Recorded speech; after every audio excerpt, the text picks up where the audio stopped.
Hey, what's up guys? Joker here. Hope you're all doing well. Today we've got a few news stories in the world of tech and PC gaming. First up, we're going to be talking about Resident Evil Village and the PC system requirements as well as ray tracing requirements as well. It's going to be coming out on May the 7th. I've already done a video playing that on PS5. It was really good and I enjoyed the demo. So yeah, we'll be checking it out when it comes out, but today we'll be talking about if your system can run it. We also got a look at the 11900K, which someone actually got early and decided to go ahead and unbox it in a YouTube video, so that was nice of them. And also, we've got some information from Bloomberg about the upcoming Nintendo Switch upgrade, which will feature a new NVIDIA GPU with DLSS, Samsung OLED screen, and we should be expecting it later this year. And believe it or not, I'm quite a bit of a Switch player, and I'm looking forward to that one as well. So we're going to get fired right into the news. But first, today's video is brought to you by MMORC.com, where you could save money on games for all of your favorite platforms, as well as software like Windows 10 Pro, which you can get for just $15, as well as Office 2019 Pro and Office 365. And if you act right now, you can get an additional 27% off with my code JOK27 at checkout, and that'll knock the price down on Windows 10 Pro from $15.29 all the way down to $11.16. And of course, they accept a wide variety of payment from PayPal to credit cards to Bitcoin. So be sure to act now and hit up the links down in the description below.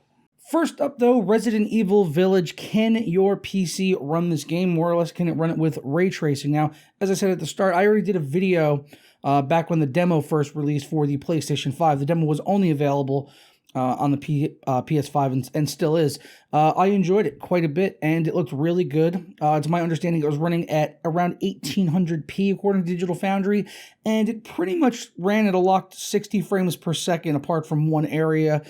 So for console, very good performance, and that was with some ray tracing in the console version as well for the PlayStation 5. So obviously, it should probably run pretty well on the PC. So let's go ahead and take a look at the system requirements. We'll start off with the minimum here. It's going to require Windows 10, of course, an i5-7500 for the CPU or Ryzen 3 1200, along with 8 gigabytes of system memory. For the graphics side, they're saying a 1050 Ti with 4 gigabytes of VRAM, or an RX 560 also with 4 gigabytes of VRAM, and it will be running on DirectX 12. Still to be determined how much storage you will need, and they say that 1080p 60 FPS gameplay is possible with the graphics performance focus setting.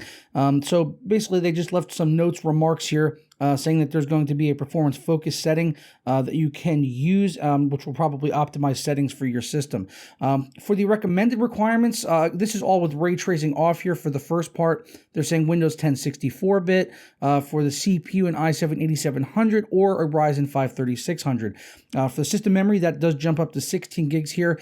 And for the graphics, this is where things start to get a little interesting, especially when it comes to ray tracing stuff. So without ray tracing, they are recommending a GTX 1070 or an RX 5700, which is likely for 1080, 1440p. Gaming, I would say, based on what I saw with this game, should run pretty well with those. But as far as ray tracing is concerned, they're saying that you should have an RTX 2070 for 4K at 45 frames per second, or an RTX 3070 for 4K 60 frames per second. And then on the AMD side, they say 6700 XT or 6800 for 4K 45 FPS, and then the 6900 XT for 4K 60 frames per second. So kind of interesting that the 6900 XT is needed for 4K 60, while on the NVIDIA side, the 3070 is, they're saying, should be able to accomplish that. So we'll have to see. Maybe the ray tracing performance is that much better on NVIDIA side, which is possible. We've seen that before, as they're on their, their second generation of RT cores, while AMD, this is their first go around with the 6000 series. So that's a possibility. We'll have to test it. They are also, again, saying version DirectX 12. No idea on what the storage requirements are going to be.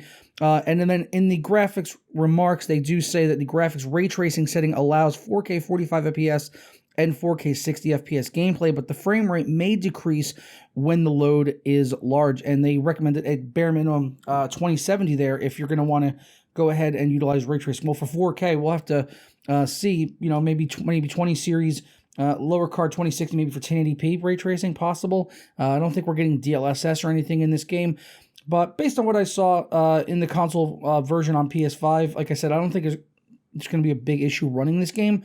Ray tracing will probably be more demanding depending on how high tend to ramp that up. But yeah, we'll wait and see when the game comes out. Either way, I'm sure it's going to look gorgeous and be a good game, even without ray tracing. Hopefully it's a good game. The demo was good. Next up, the Intel i9-11900K. Those are supposed to be launching very soon, but they've already been showing up in a lot of retailers, especially over in Europe. I saw this morning Gamers Nexus posted a review of the 11700K, which they acquired from somebody in, I believe they said France, and then had it shipped to them here in the United States because they've been able to get them over there for a little bit now.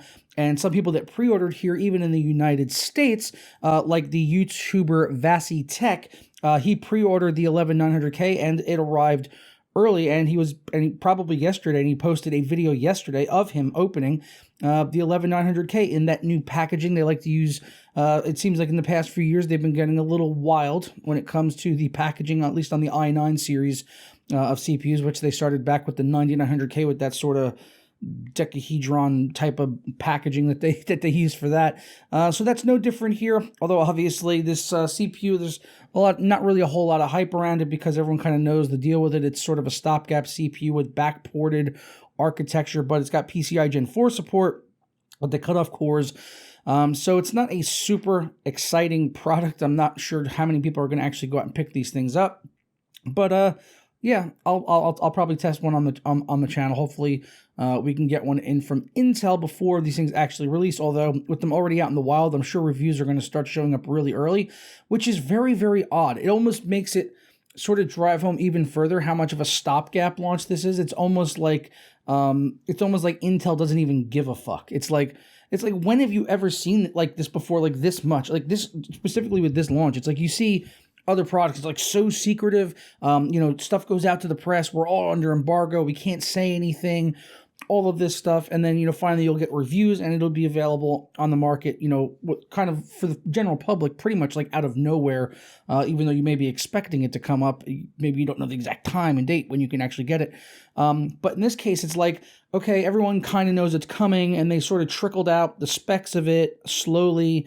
And now it's available already in Europe on store shelves. Some people are getting their pre-orders early. Some review outlets have already gotten their samples. Others have not. And I'm not talking about just myself in that regard. I'm talking about other people as well.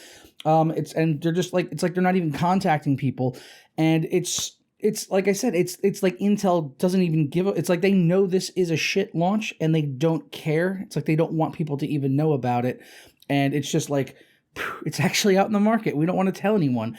And I don't really know what their motivation is for that, apart from maybe they are aware that it is going to be an absolute cluster. So yeah, we'll have to wait and see on these once we get some more independent testing. But it seems like so far from at least the i7 testing from Gamers Nexus was that it was fairly underwhelming when compared to, Ryzen counterparts and stuff like that. You can get probably a little bit cheaper, maybe more readily available now.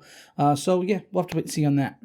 Last up, I quickly wanted to touch on the Nintendo Switch because thanks to Bloomberg Technology, they have said that a new GPU is being worked on from NVIDIA, which will support DLSS, something that has been rumored for a while, which is deep learning super sampling. Of course, we've seen that on the PC, but now it looks like they are working it into the upcoming Nintendo Switch upgrade. And I don't think this is going to be an entire new console, it will be a new system, but it seems like it's still going to be supporting all the backwards compatible games. It's almost like sort of going from a PS4 to a PS4 Pro. It's like, okay, we're coming out with something that's a little bit more powerful so that we can throw in tensor cores with deep learning super sampling, which according to them will allow you to get up to 4K visuals when the console is running on your television or in the docked mode. That's what they say here. They said that will allow the console, which is also set for an OLED display upgrade, to reproduce game visuals at 4K quality when plugged into a TV.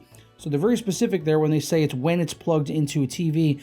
So I'm not sure if that means they'll only use DLSS when you're hooked up to a 4K television, which sort of makes sense.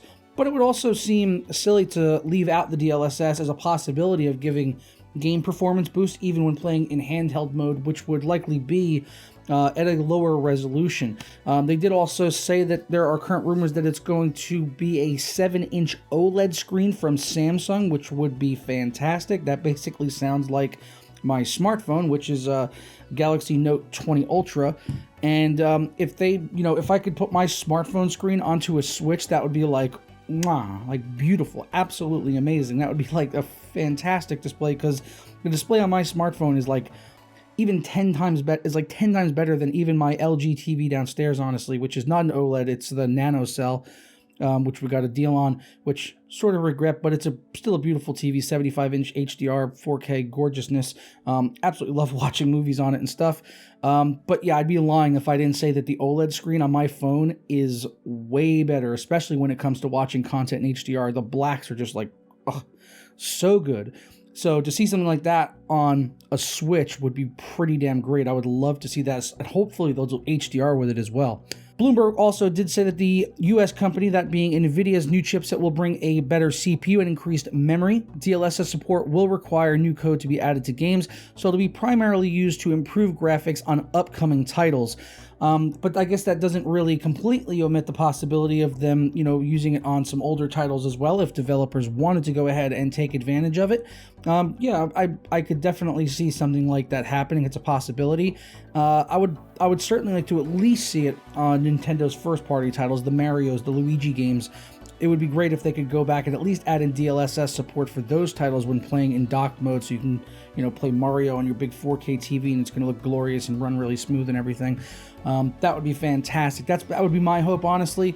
Although I mostly play in handheld anyway, so we'll just have to wait and see on that. But even just getting the better OLED screen from Samsung to me would be great to have on the new Switch. So I'll definitely be picking one of these up if it's possible. I'm betting these things are going to sell out just as fast as the last consoles did, if not even faster.